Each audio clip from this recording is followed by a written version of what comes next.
हेरा फेरी franchise और बाबूराव आप्टे, नाम सुनते ही चेहरे पर एक मुस्कान तो आ ही जाती है ना? बिल्कुल। और पिछले कुछ टाइम से हेरा फेरी 3 को लेकर तो मतलब खबरें गर्म ही रही हैं। हाँ, काफी गहमा गहमी थी। और इसी बीच परेश रावल जी ने हाल में कुछ काफी दिलचस्प बातें कही हैं। सही। आज हम उन्हीं के एक इंटरव्यू पे बात करने वाले हैं। ये सिनेमा एक्सप्रेस में छपा था हाल ही में। अच्छा।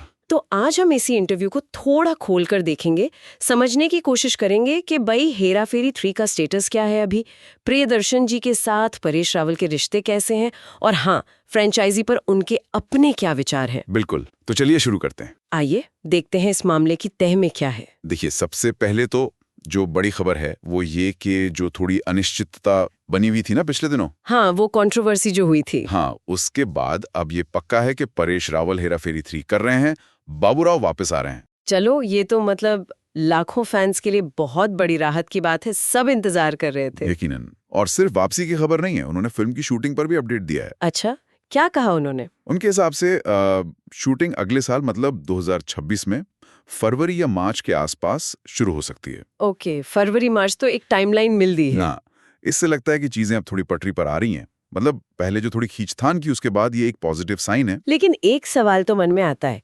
इतनी उठापटक के बाद निर्देशक प्रियदर्शन जी के साथ उनके समीकरण कैसे हैं अब? हाँ, ये इंटरेस्टिंग पॉइंट है। इंटरव्यू में इस पर भी बात हुई। बिल्कुल। और परेश रावल ने इस पर काफी खुल के बोला। उन्होंने साफ कहा कि ऐसे रिश्ते खराब नहीं होते हैं।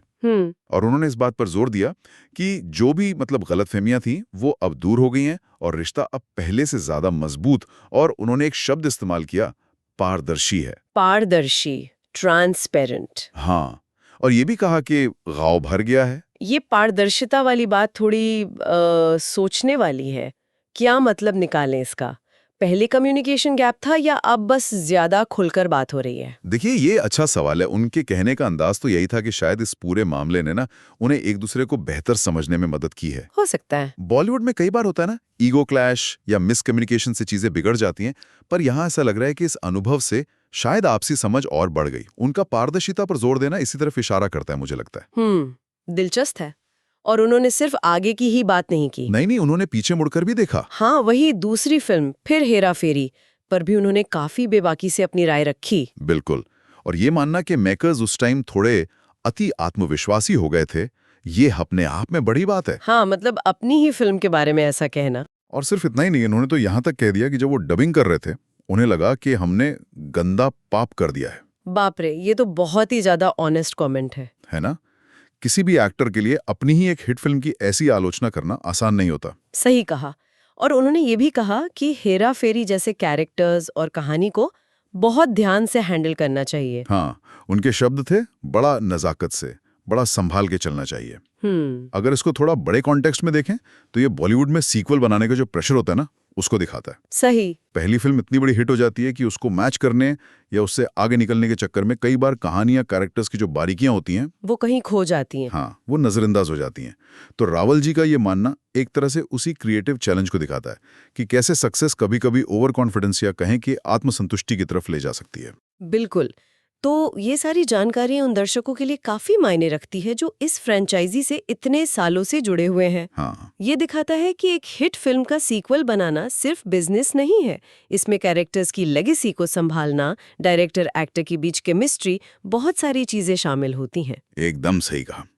तो अगर हम संक्षेप में देखें तो मुख्य बातें ये हैं।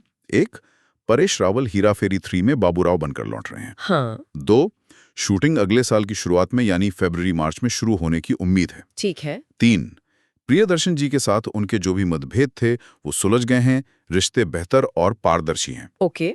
और 4, वो मानते हैं कि फिर हेरा फेरी बनाते समय कुछ चूक हुई थी, शायद ओवर कॉन्फिडेंस के कारण। हाँ, तो ये है ताज़ा अपडेट और जाते जाते हम अपने श्रोताओं के लिए एक सवाल छोड़ जाते हैं। जरूर। क्या किसी इतनी पॉपुलर और आइकॉनिक फ्रेंचाइजी की विरासत को बनाए रखते हुए उसमें नई जान फूंकना मुमकिन है?